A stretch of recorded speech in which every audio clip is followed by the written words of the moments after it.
आपको बताना चाहूंगा कि गांव में 4 भुजा चोरी प्रकरण है। पूरे गांव को पता है। गांव 3 दिन तक उस समय बंद रहा था और गांव के हमारे काफी भाई अजमेर तक कई बार कलेक्ट्रेट में, कई बार एसपी ऑफिस में इसकी जांच के लिए गए थे, लेकिन आज तक उस प्रकरण का कोई खुलासा नहीं हुआ है।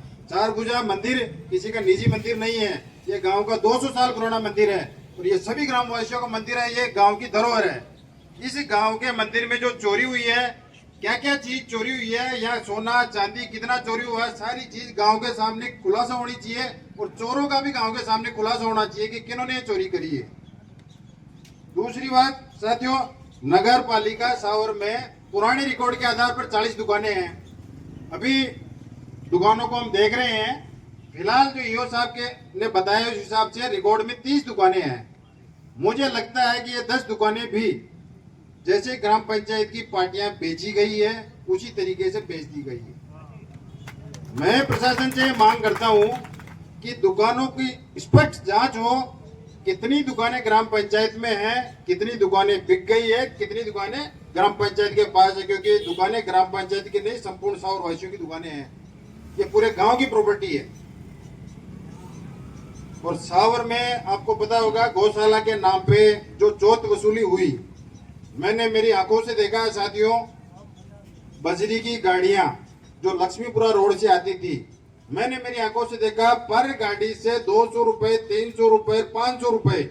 उन आदमियों के मैं नाम भी बता सकता हूं जो वह रसीद काटते थे। कम से कम 70 से 80 लाख रुपए इकट्ठा हुए हैं।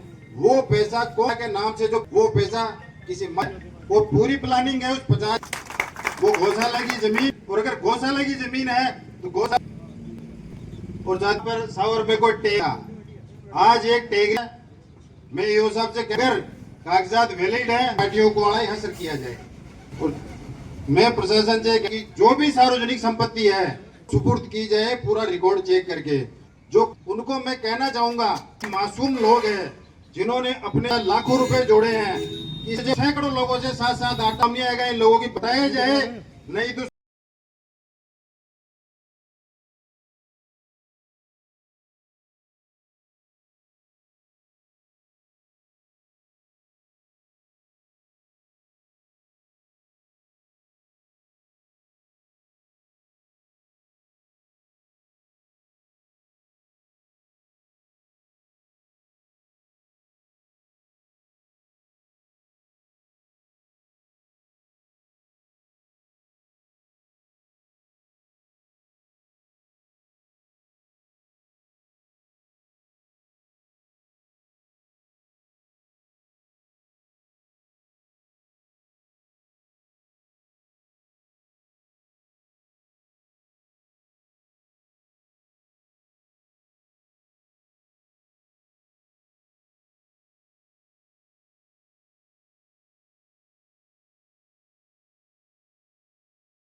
कोई दुकान लेना चाहता है, कोई नहीं लेना चाहता, बोली पे लगाए, कोई सरकार की नीम है। इसकी दुकान की पूरी जांच हो, दुकानें खाली हो और दोबारा इसको वापस नवीनीकरण करके वापस पूरे गांव के सामने इसकी बोली लगा के आप आपकी जिसको दुकान लेनी है इनको दिलाओ। मेरी प्रशासन से पूरा, मुझे प्रशासन और पूरी सरकार में मुझे पूरा भरोसा है। इसका दूध का दूध, पानी का पानी होगा। और मैं एक बात कहना चाहता हूँ, मेरा एक छोटा सा प्रकरण था, सब जानते हैं मेरी स्थिति क्या है, मैं गरीब हूँ, अमीर हूँ, क्या है मेरे सब जानते हैं। मैं उसको खुलासा करना चाहता हूँ। मैंने कोर्ट के तारीख पे नहीं गया, तारीख पे आपने कोई भी तारीख होती, तारीख तो हो ही जाती है, छोटा मोटा कोई बात नहीं, आपके पास में गए हो जाती है। परंतु उस मुद्दे को ऐसा उठाया है कि मेरे को भी जेल कर दो। अरे उन आदमियों को, वकीलों को सोचना चाहिए 5-5 वकील खड़ी कर दिए। कोई बच्चे को अगर कोई गलती हो जाती है तो उसको सजा कितनी है, वो जज होता है, उसको छोटी गलती होती है, उसकी छोटी सजा होती है।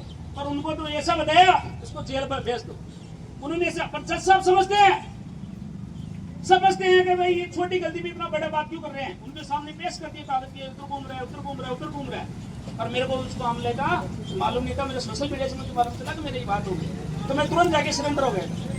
और न्याय ने मुझे वापिस मेरे को जो भी मेरा उन्होंने जो किया और मुझे जमानत पे छोड़ दिया। और मैंने मेरे जीवन के अंदर मैं जाति से कुमार हूँ, गरीब आदमी हूँ, मजदूरी कर ली, गरीबी सहन कर ली, नौकरी कर ली, चाय बना ली, कुछ भी काम कर लिया, पर मैंने कभी चोरी नहीं की। लोगों ने गैस की चोरियां की है, अपनी गाड़ी घोड़े आज कुर्ते पजामे की पहन के घूम रहे हैं, उनके पीछे चोरी का हाथ है। लोगों ने शराब, नकली शराब जो सरकार की अवैध काम की उसमें जेल गए, सजा काटी दी है। मेरे तो क्या बता रहे हो, मेरे को कह रहे हो ये हो गया यार, वो हो गया यार, ऐसे यार, मैं तो दुआले हूँ, दुआले का क्या दुआले। और यहाँ पर ये दुर्गेश आज ये कहता है सभी गांव वालों के लिए, देश के लिए, दुनिया में मरते हैं भारत माता के लिए, इस गांव के लिए दुर्गेश मरेगा। जब तक ये मांगे पूरी नहीं होती, जब तक मैं यहाँ से हिलूंगा नहीं। और 2 दिन बाद 3 दिन बाद मेरा निर्णय मैं और बताऊंगा कि मैं आमरण अनशन पे बैठूंगा। प्रशासन आएंगे, तुरंत उसकी जांच करेंगे, दोषियों पर सजा देंगे। आज आप सब लोग आए, खुल के आए हैं, मेरा दिल हृदय से, आत्मा से आपके लिए समर्पित है और जीवन भर रहेगा। मैं इसी तरह इस गांव के लिए लड़ता रहूंगा, मरता रहूंगा, पर झुकूंगा नहीं। और एक बात और बता दूं, लोग कह रहे हैं कि चुनाव आ रहे हैं, कोई क्या कह रहे हैं चुनाव आ रहे इसलिए कह रहे हैं। मैं बाबा रामदेव जी सावन का कह रहा हूँ, सावर का चुनाव नहीं लड़ूंगा, सावर का चुनाव नहीं लड़ूंगा। मेरे कार्यकर्ता लड़ेंगे, भारतीय जनता पार्टी कार्यकर्ता लड़ेंगे, वो लड़ेंगे, मैं और लड़ेंगे, उनका पूरा समर्थन करूंगा। पर इस नगर पालिका पंचायत के अंदर वो आदमी बैठेंगे जो स्वच्छ और साफ छवि हो। इसलिए आप आए, आपका बहुत बहुत धन्यवाद। जय भारत, जय हिंद। निश्चितकालीन धरना दे रहे हैं। इस धरना में शामिल होने के लिए भारतीय जनता पार्टी के जिला उपाध्यक्ष श्रीमान विजय प्रताप, हमारे एसटी मोर्चा के जिला अध्यक्ष, हमारे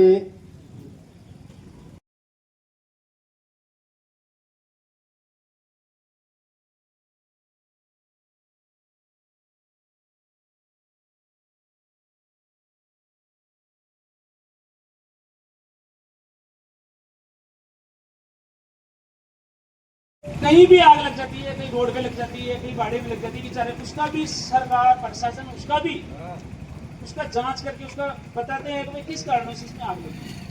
अरे ये तो अपनी नगर पालिका अपनी सिर मोहर है सावर की, इसमें आग लगी है, इस आग का खुलासा होना चाहिए। सावर नगर पालिका की जो जमीन है, सावर नगर पालिका की जमीन है, जिसको अपन पंचायत की पार्टियां बोलते हैं अपनी भाषा में। पंचायत की पार्टियां कोस्टा कॉलोनी के नीचे वहां है, 10 बीघा 12 बीघा, इसका मेरे को पता नहीं है, पर जो भी वो है, उन जमीनों को लोगों ने अपना बता के बेच दिया, बेचा है। लोगों ने प्लॉट भी बना दिए, वहाँ पोजीशन भी बना दिया और रोडें भी बनाई है, नक्शे में के हिसाब से ग्रेवल बनाई है। और प्रशासन ने आकर उनको धराशायी भी कर दिया। प्रशासन की इसमें कोई कमी नहीं बता रहा हूं मैं, पर मैं चाहता हूं प्रशासन से कि वहां का खुलासा हो, किन आदमियों ने वहां पे जमीनें बेची है। ये किसी मेरे बाप की नहीं है, किसी व्यक्ति विशेष की नहीं, पूरे गांव की जमीन है वो। इसलिए मेरे प्रशासन से और सरकार से अनुरोध है, निवेदन है, इस सरकार पे मुझे भरोसा भी है कि इसका दूध का दूध, पानी का पानी होगा। तो सबसे बड़ी बात है कि उसमें जांच हो और निष्पक्ष जांच हो। मैं किसी व्यक्ति विशेष का नाम नहीं ले रहा हूँ, पर जो भी है, अरे मैं ही हूँ, मुझे सजा दे। और जो भी सरकार के जो नियम होते हैं, कानून के जो नियम है, जो सरकार का जो होता है, उसको सजा पूरी से पूरी मिलनी चाहिए। और पंचायत के अंदर